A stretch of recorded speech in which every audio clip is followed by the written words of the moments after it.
सभी स्नेही जनों एवं सुधी साधकों को सादर वंदे। जय श्री कृष्ण। श्रीमद् भगवद गीता अध्याय 9 चैप्टर 9 राज विद्या राजगुह्य योग और आज का श्लोक है श्लोक संख्या 3 वर्स 3। आइए इसका पठन वाचन करें और फिर इसके सरल सार और भाव को जानने समझने का प्रयास करते हैं। अश्रद्धानः पुरुषा धर्मस्यास्य परन्तप अप्राप्य मां निवर्तन्ते मृत्यु संसारवर्त्मनि। इसका सरल शाब्दिक अर्थ इस प्रकार है, हे परंतप, यानी हे शत्रुओं को पीड़ा पहुंचाने वाले अर्जुन, इस उपर्युक्त धर्म में, कौन सा धर्म?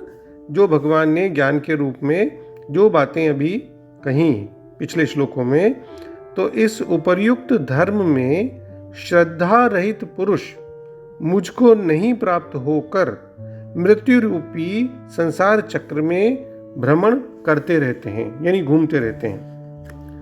यानी arjuna, people having no faith in this dharma, failing to reach me and continue to revolve in the path of the world of birth and death। तो सबसे पहले हम पदच्छेद के माध्यम से संस्कृत शब्दों का हिंदी शब्दार्थ देख लेते हैं। परंतप, परंतप का अर्थ होता है दूसरों को पीड़ा पहुंचाने वाला, तपाने वाला या सताने वाला, और ये अर्जुन के लिए कहा जाता है। तो हे परंतप यानी हे अर्जुन, अस्य, इस, कौन सा?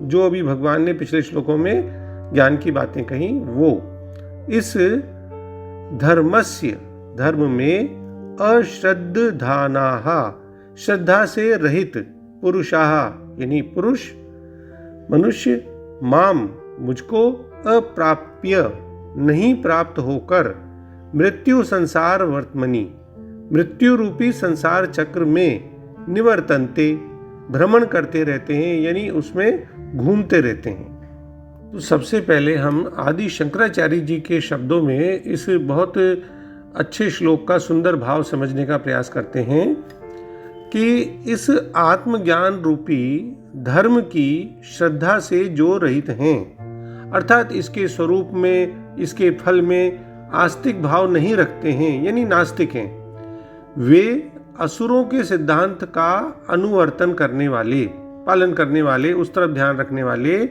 देह मात्र को ही आत्मा समझने वाले और पाप कर्म करने वाले जो भी इंद्रिय लोलुप मनुष्य हैं।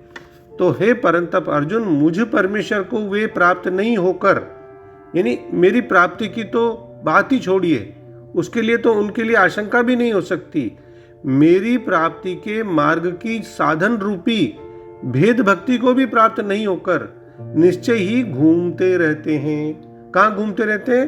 मृत्यु युक्त संसार के मार्ग में, अर्थात जो संसार मृत्यु युक्त है, उस मृत्यु संसार के नरक और पशु पक्षी आदि योनियों की प्राप्ति रूपी जो मार्ग है, उसमें वे बार बार घूमते रहते हैं। श्रद्धा की जो परिभाषा श्री शंकराचार्य जी ने दी है, उसे भी समझना आवश्यक है कि शास्त्र और आचार्य के उपदेश को सत्य बुद्धि से, पूरे विश्वास से ग्रहण करना श्रद्धा है, जिसके द्वारा परमार्थ सत्य वस्तु की प्राप्ति होती है। तो श्रद्धा वह दृढ़ विश्वास है जो हमें मन और बुद्धि से भी परे तत्व की ऊंचाई तक उठाता है और जो मरणशील जीव है उससे अमृत स्वरूप अनंत सत्य के गढ़ने में सहायक होता है। और धर्म तो हम जानते हैं, गुण धर्म हम कैरेक्टरिस्टिक्स कहते हैं कि वह जिसके बिना उस वस्तु का उस रूप में अस्तित्व सिद्धि नहीं हो सकता। जैसे आग है तो उसमें गर्मी की बात आएगी, बर्फ है तो उसमें ठंडाई की बात आएगी, शीतलता की, सूर्य है तो प्रकाश का आएगा। तो जिन लोगों को अपने दिव्य आत्म स्वरूप के अस्तित्व में श्रद्धा नहीं है और परमात्मा में श्रद्धा नहीं है, विश्वास नहीं है, तो वे लोगों जो है भगवान को प्राप्त नहीं करते हैं और इस मृत्यु रूपी संसार में घूमते रहते हैं। यानी यह जीव अज्ञानवश अपने आत्म स्वरूप की गरिमा को भूलकर इस सांसारिक विषयों के उपभोगों की खुली गलियों में सुख की खोज करते हुए ऐसे घूमते हैं जैसे कि कोई आवारा घूम रहा हो। यानी भगवान बहुत ही अत्यंत ही स्पष्ट शब्दों में, दृढ़ शब्दों में, लेकिन सरल शब्दों में ज्ञान के मार्ग का अज्ञान के मार्ग से अंतर दिखाकर भगवान श्री कृष्ण अब अर्जुन की बुद्धि में ज्ञान मार्ग की इंपॉर्टेंस को बिठा देते हैं कि ज्ञान मार्ग अक्षर पुरुष की अपने द्वारा, स्वयं के द्वारा अनुभूति यानी स्व अनुभूति का मार्ग है। मनुष्य को यह तो समझना ही होगा, साधकों को विशेषकर, कि भगवान की भक्ति करने के लिए श्रद्धा परम आवश्यक है। पिछले 2 श्लोकों में भगवान ने जिस विज्ञान सहित ज्ञान को कहने की बात कही है और राजविद्या आदि 8 विशेषणों से जिसकी बड़ी महिमा बताई है, उसी को यहाँ धर्म कहा गया है।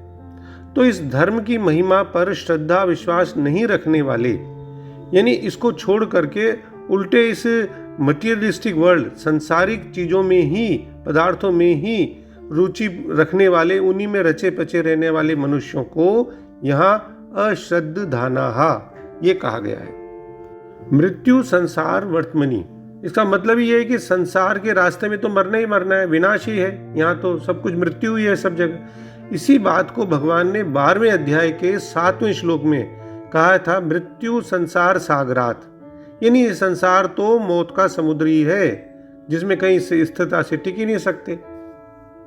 भगवान ने ये मनुष्य शरीर दे दिया, साथ ही ऑप्शन भी दे दिए, दोनों मार्ग भी बता दिए। एक रास्ता जो परमात्मा की प्राप्ति की तरफ जाता है, दूसरा रास्ता वापस जिस पर चल करके इसी संसार चक्र में घूमते रहना पड़ता है, जन्म मृत्यु के चक्र में हमें घूमते रहना पड़ता है। तो ये अश्रद्धावान मनुष्यों के लिए तो है ही सही, वो जो दूसरा रास्ता चुनते हैं, इसी से वो इस संसार चक्र में भ्रमण करते रहते हैं। तो केवल साधारण मनुष्यों के लिए ही नहीं जो कि अश्रद्धावान है, बल्कि महान आसुरी योनियों में पड़े हुए जीवों के लिए भी भगवान तो पश्चाताप करते हैं कि वे मेरे को प्राप्त किए बिना ही अधम गति को जा रहे हैं। 16वें अध्याय के 20वें श्लोक में कहा ना उन्होंने कि माम प्राप्य व कौन्तेय ततो यान्ति धमां गतिम। तो अप्राप्य माम, मुझे प्राप्त नहीं होकर इस संसार चक्र में आते हैं। और ये बात जगह जगह उन्होंने कही है।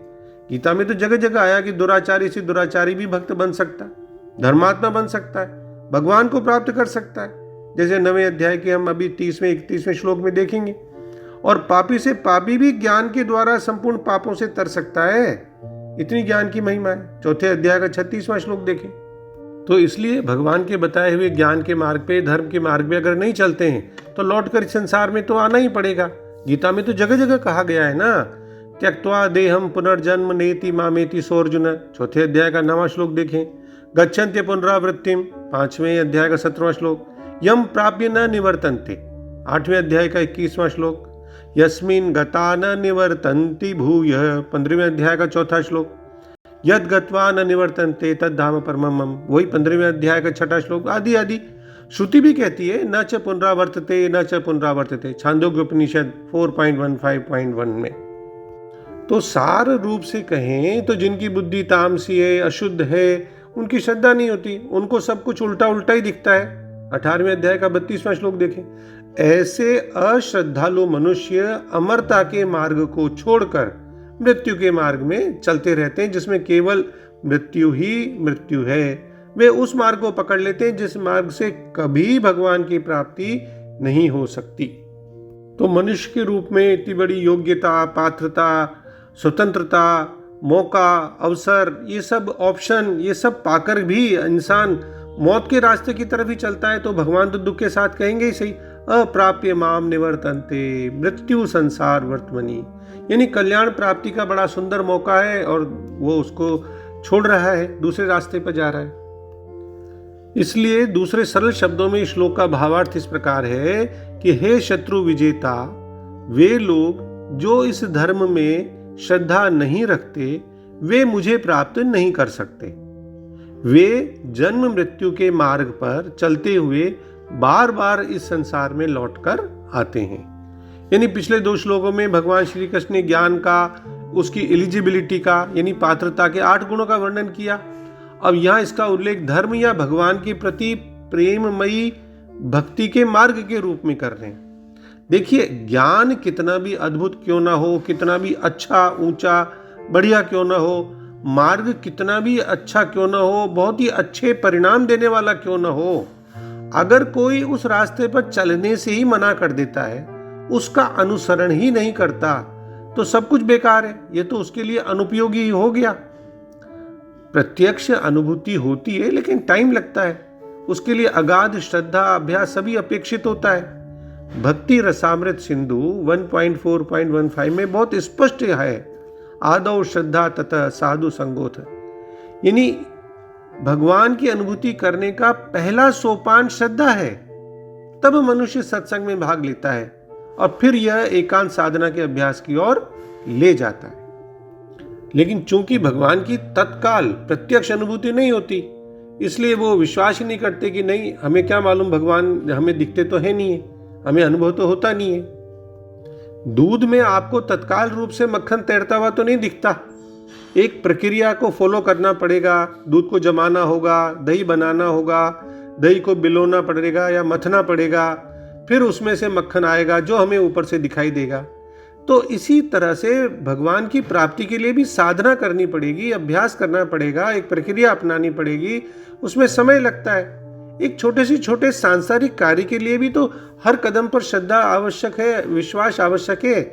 आपको मानना तो पड़ेगा ना पहले कि हाँ, दूध में मक्खन होता है, तो आप पहले मानिए तो सही कि हाँ, ईश्वर है। बाइबल में इसका सुंदर ढंग से वर्णन किया गया है कि हम दृष्टि से नहीं, विश्वास के बल पर चलते हैं। इसलिए भगवान की प्रत्यक्ष अनुभूति की भी एक प्रक्रिया है। यदि हम उस प्रक्रिया पर पूरा विश्वास करेंगे, श्रद्धा रखेंगे और फिर उसका पालन करेंगे, अभ्यास करेंगे, तब हम प्रत्यक्ष उसकी अनुभूति कर पाएंगे और अंत में हम भगवत प्राप्ति कर लेंगे। तो भगवान यही तो कह रहे हैं। परम प्रभु इस श्लोक में यही तो बता रहे हैं कि जो आध्यात्मिक पथ में श्रद्धा विश्वास रखना पसंद नहीं करते, वे दिव्य ज्ञान से वंचित रहते हैं और फिर वे निरंतर जन्म मृत्यु के चक्र में घूमते रहते हैं। यानी भगवान ने स्पष्ट कर दिया है कि विश्वास और श्रद्धा के बिना कोई उन्हें प्राप्त नहीं कर सकता और उन्हें प्राप्त किए बिना कोई अमरत्व प्राप्त नहीं कर सकता। यानी भगवान पूरे उपदेश में विश्वास और श्रद्धा की शक्ति पर बल देते हैं। डॉक्टर राधा कृष्णन बहुत अच्छे ढंग से समझाते हुए लिखते हैं कि यह सर्वोच्च ज्ञान अवतारधारी भगवान कृष्ण की ब्रह्म के साथ, जो कि सबका मूल है, एक रूपता का ज्ञान है। हमें अंतिम प्रबोधन तब प्राप्त होगा जबकि हम अवतार की उपासना इस ज्ञान के साथ करेंगे, क्योंकि ब्रह्म का सीधा ध्यान कर पाना बहुत अधिक कठिन माना जाता है। अब चूंकि अर्जुन तो श्रद्धावान मनुष्य है, इसलिए उसे यह रहस्य बताया गया है। श्रद्धाहीन लोगों को, जो इसे स्वीकार नहीं करते, मुक्ति प्राप्त नहीं होती, वे तो फिर से जन्म मृत्यु के बंधन में आ ही जाते हैं। तो जिस श्रद्धा की मांग यहाँ की गई है, वह उद्धार करने वाले इस ज्ञान की वास्तविकता में और मनुष्य की उस ज्ञान को प्राप्त कर सकने की क्षमता में श्रद्धा है। देखिए, ब्रह्म की स्वतंत्रता की ओर विकसित होने के लिए जो हमारा पहला कदम है ना, वो हमारे अंदर विद्यमान उस परमेश्वर में श्रद्धा का होना है, जो कि हमारे अस्तित्व को, हमारे कर्मों को संभाले हुए। जब हम उस आंतरिक ब्रह्म के प्रति आत्मसमर्पण कर देते हैं ना, तो योगाभ्यास भी सरल हो जाता है। तो अंत में हम डॉक्टर राधा कृष्णन जी के इस सरल शब्दों में इस श्लोक का भावार्थ पुनः देख लें कि हे शत्रुओं को सताने वाले अर्जुन, जो लोग इस मार्ग में श्रद्धा नहीं रखते, वे मुझे प्राप्त नहीं करके फिर से इस मर्त्य जीवन यानी संसार रूपी जन्म मृत्यु के चक्र के मार्ग में लौट आते हैं। जय श्री कृष्ण। ओम श्री कृष्णार्पणमस्तु। डॉक्टर BK शर्मा के प्रणाम और किसी भी भूल अथवा त्रुटि के लिए क्षमा। सर्वे भवन्तु सुखिनः, सर्वे सन्तु निरामया।